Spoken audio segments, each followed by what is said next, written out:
فرش التراب يضمني. دو سوال مجھے کرنے ہیں. پہلا یہ کہ جو لوگ دنیا سے چلے جاتے ہیں ہمارے بزرگ، ان کو ثواب پہنچانے کے لیے اگر ہم کسی کو بلاتے ہیں، بچوں کو یا کسی حافظ قرآن کو کہ قرآن پڑھیں، تو کیا وہ ثواب انہیں ملتا ہے؟ دوسرا سوال یہ ہے کہ مرنے کے بعد انسان کی زندگی، کیا جو نیک لوگ ہیں وہ قبروں کے اندر ہی ہیں، اور کیا ان کا کوئی عمل دخل دنیا میں رہ جاتا ہے، یا کیا وہ ہمارے لیے کوئی دعا کر سکتے ہیں یا نہیں؟ پلیز ذرا تفصیل سے اس معاملے میں روشنی فرمائیے. اس میں تو کیٹیگوریکل میرا جواب ہے کہ قطعاً نہیں، بلکہ یہ بدعت ہے. یعنی یہ بجائے آپ کو کوئی ثواب دلانے کے الٹا جو ہے آپ پر گرفت ہو جائے گی. ایسی کوئی چیز صحابہ سے ثابت نہیں ہے، اور ہمارا دین وہی ہے، ما انا علیہ واصحابی. رسول نے فرمایا جس چیز پر میرا عمل ہے اور میرے صحابہ کا ہے، دین تو اصل میں وہی ہے. جہاں تک ایصال ثواب کا تعلق ہے، اس میں ہمارے ہاں ذرا کافی مختلف آراء موجود ہیں. مجھے اس رائے سے اتفاق ہے کہ مالی اگر کوئی عبادت ہے، اس کا ثواب آپ اپنے کسی فوت شدہ بزرگ کو منتقل کر سکتے ہیں. مطلب آپ نے کسی بیوہ کی کوئی مدد کی ہے، کسی یتیم کی کوئی مدد کی ہے، کسی دینی کام میں پیسہ لگایا ہے، کوئی صدقہ جاریہ شروع کیا ہے خدمت خلق کے لیے وغیرہ وغیرہ، تو اس کی تو جو ہے اس کے ثواب کو منتقل کیا جا سکتا ہے کہ اللہ اس کا ثواب میرے والد یا میری والدہ کے وہ کو پہنچا دے. جسمانی نہیں.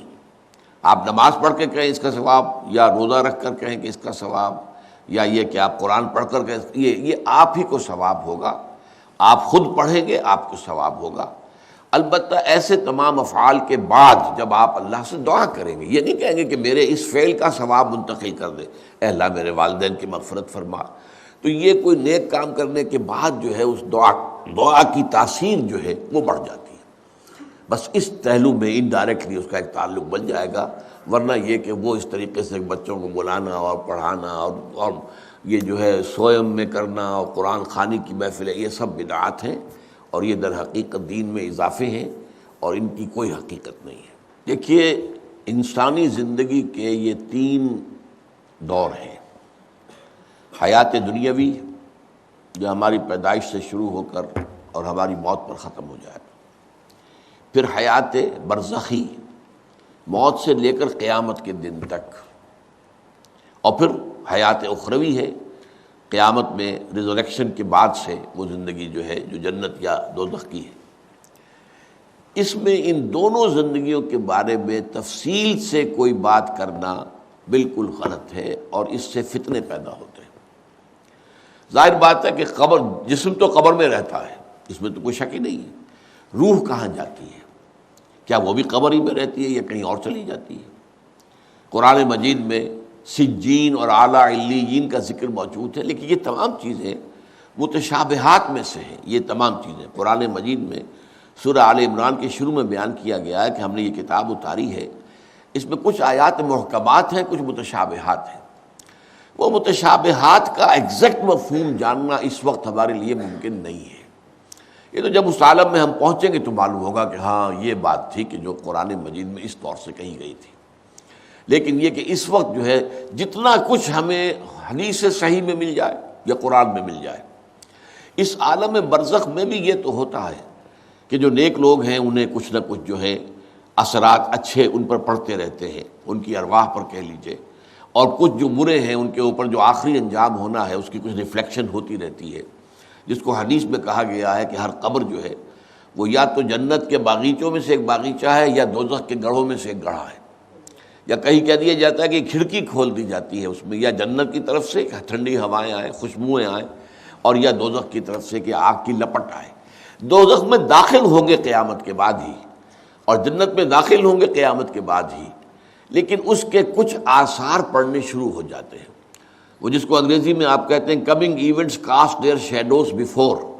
بعد میں آنے والے واقعات جو ہیں ان کے کچھ سائے جو ہیں پہلے سے آنے شروع ہو جاتے ہیں. تو اسی طرح سمجھیے کہ جو کچھ آخرت میں کسی انسان کے ساتھ ہونا ہے اس کا ایک عکس جو ہے وہ عالم برزخ میں شروع ہو جاتا ہے۔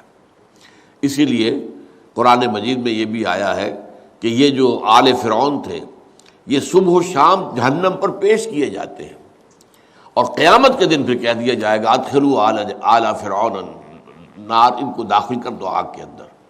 تو یہ اس حد تک، باقی یہ ہے کہ تفصیل میں جانا، ہاں ایک رائے ہے، یہ شاہ ولی اللہ دہلوی رحمۃ اللہ علیہ کی ہے، اگر ان کی رائے نہ ہوتی تو میں اسے بیان بھی نہ کرتا، لیکن یہ کہ وہ ایک بہت بڑے محدث اور بہت مفکر اور دین کے فلسفے سے بہت بڑے واقف انسان تھے، انہوں نے کہا کہ جو اولیاء اللہ ہوتے ہیں، اللہ کے نیک بندے، اللہ کے بندے، ان کے انتقال کے بعد ان کی روحوں کو بھی اللہ فرشتوں کے طبقہ اسفل میں شامل کر دیتا ہے۔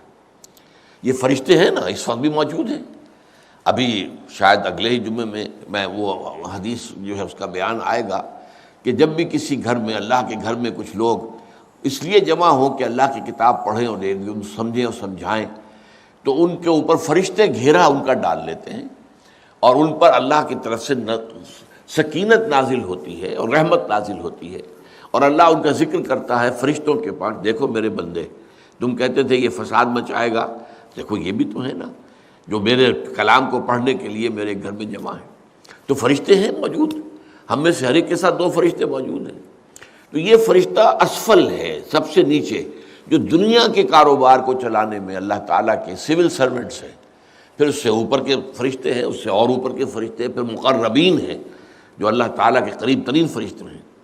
لیکن یہ کہ ملائکہ کے طبقہ اسفل میں شامل کر لیتے ہیں تاکہ جو کام اللہ تعالیٰ ملائکہ سے لیتا ہے وہ ان سے بھی لینے شروع کر دیتا ہے۔ لیکن ہمیں یہ اجازت نہیں ہے کہ ہم فرشتوں کو پکار کر کہیں کہ اے فرشتے، اے جبریل، اے میکائیل، یا فلاں، اے منکر، جو یا میرے جو ہے کرامن کاتبین، میرا یہ کام کر دو، نہیں، یہ شرک ہو جائے گا۔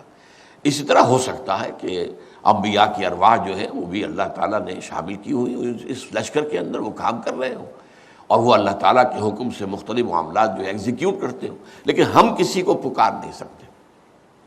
بس یہ اگر آ گیا میدان تو یہ پھر جو ہے شرک شروع ہو جائے گا۔ هي الحلقات تحفظني بآيات من القرآن